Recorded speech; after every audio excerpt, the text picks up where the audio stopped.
Master and Commander by Patrick O'Brien. Read by Robert Hardy.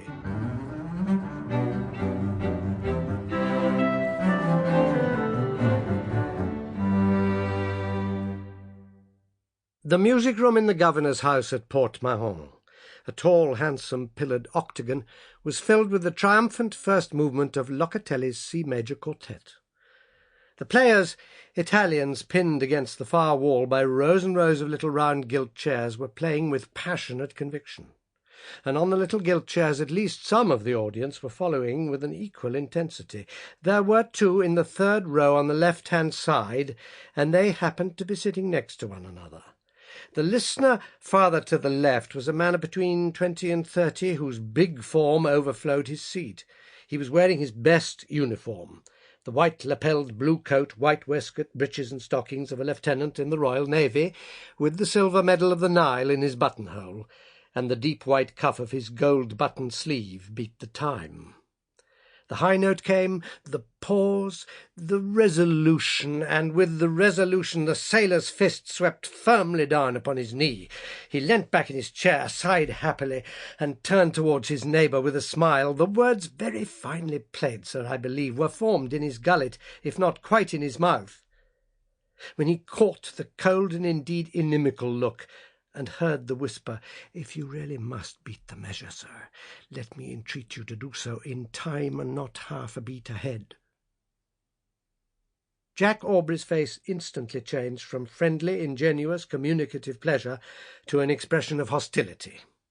His colour mounted. He fixed his neighbour's pale eye for a moment, said, "I trust," and the opening notes of the slow movement cut him short. Only part of Jack's mind paid attention, for the rest of it was anchored to the man at his side. A covert glance showed that he was a small, dark, white-faced creature in a rusty black coat, a civilian. He might have been anything between 20 and 60. About my age, in fact, however, thought Jack, the ill-looking son of a bitch to give himself such airs. With this, almost the whole of his attention went back to the music, and he did not think of his neighbour again until the end of the movement, and then he avoided looking in his direction.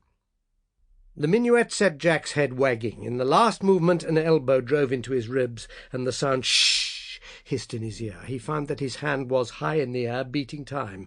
He lowered it, clenched his mouth shut, and looked down at his feet until the music was over. In the applause and general din his neighbour looked at him, not so much with defiance as with total, heartfelt disapprobation. They did not speak, but sat in rigid awareness of one another, while Mrs. Hart, the commandant's wife, went through a long and technically difficult piece on her harp. As it could not for the moment find any outward expression, Jack Aubrey's anger took on the form of melancholy. He thought of his shipless state. He owed his prize agent, his man of business, £120, and its interest of 15% was about to fall due, and his pay was £5 12 a month. He thought of men he knew, junior to him, but with better luck or better interest, who were now lieutenants in command of brigs or cutters, or had even been promoted master and commander, and all of them snapping up trabacalos in the Adriatic, tartans in the Gulf of Lions, xebecs and settees along the whole of the Spanish coast. Glory, professional advancement, prize money. The storm of applause told him that the performance was over, and he beat his palms industriously. Jack Aubrey and his neighbour in the rusty black coat stood up at the same time, and they looked at one another. Jack said, "My name is Aubrey, sir. I'm staying at the Crown." "Mine, sir, is Maturin. I am to be found any morning at Joselito's coffee-house. May I beg you to stand aside?" For a moment Jack felt the strongest inclination to snatch up his little gilt chair and beat the white-faced man down with it, but he gave way with a tolerable show of civility. The Crown, where Jack was staying, had a certain resemblance to its famous namesake in Portsmouth.